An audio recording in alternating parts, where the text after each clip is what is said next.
नमस्कार, विनोद सिंगल के YouTube channel में आपका स्वागत है। आज हम चर्चा करेंगे उदासी पर। उदासी क्या है, उदासी के लक्षण क्या है।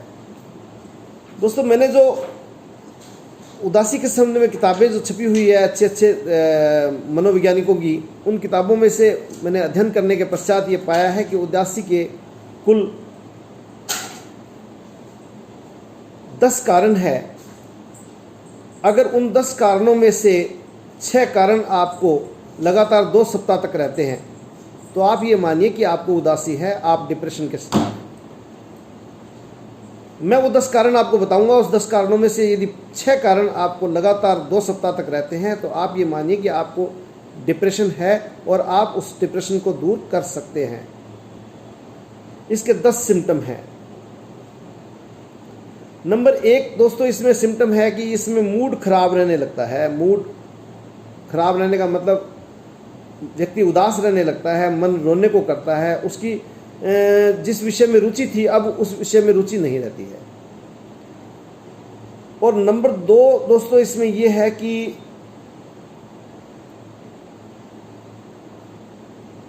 उसका फोकस किसी बात में नहीं रहता, यानी कि वो किसी बात पर, एक बात पर टिका हुआ नहीं रहता, उसकी बातें बदलती रहती है। नंबर 3, उदास व्यक्ति कंफ्यूज रहने लगता है, निर्णय पर नहीं जा पाता। और नंबर 4 है दोस्तों कि उसको, जो व्यक्ति उदासी का शिकार हो गया है, उसे गिल्टी महसूस होती है, वो अपने आप को ब्लेम करने लगता है, वो अपने आप को दोषी ठहराने लगता है। इसके बाद नंबर 5 आता है कि उदास व्यक्ति कुछ समय के पश्चात कमजोर होने लगता है। और नंबर 6 है कि उदास या डिप्रेशन का शिकार व्यक्ति की बॉडी मूवमेंट खत्म होने लगती है। वो उसकी बॉडी जो है वो झुकी झुकी सी रहने लगती है। और इससे अगला कारण है कि उसके नींद में डिसऑर्डर हो जाता है। नींद लेने की प्रक्रिया में डिसऑर्डर होता है, या तो उसको नींद ज़्यादा आने लगती है या नींद उसको कम आने लगती है, या वो नींद के बीच में उठ जाता है और फिर वापस नींद नहीं आती। और अगला कारण है दोस्तों मोटापा। डिप्रेशन के शिकार व्यक्ति का मोटापा आने लगता है।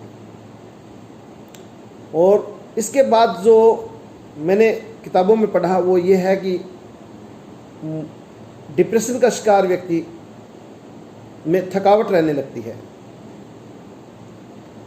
अब दोस्तों, ये कुल 10 कारण थे।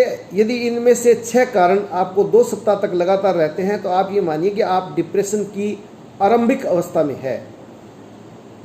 अब डिप्रेशन की आरंभिक अवस्था में यदि आप हैं तो आप अगर डॉक्टर से ट्रीटमेंट लें तो 1 या 2 माह के अंदर आप नॉर्मल लाइफ के अंदर आ सकते हैं, आप ठीक हो सकते हैं। और अगर डिप्रेशन की अंतिम अवस्था में आप आ गए हैं तो 6 से 13 माह 14 माह के अंदर आप पूर्ण रूप से ठीक हो सकते हैं। जो डिप्रेशन के अंतिम उस चरण में है वो भी अगर ट्रीटमेंट लेना आरंभ कर दे तो उसको लाभ 15 या 20 दिनों में ही दवाइयों का मिलना आरंभ हो जाता है। तो इसलिए दोस्तों, ये कोई घबराने का विषय नहीं है। इसमें मेडिटेशन, योगा और दवाई, ये 3 चीज़ बहुत ज़बरदस्त काम करती है और ये इस रोग को पूर्ण रूप से समाप्त करती है। मेरा दोस्तों, ये वीडियो आपको अच्छा लगा हो तो आप इसको लाइक व सब्सक्राइब जरूर कर दें। धन्यवाद। जय हिंद।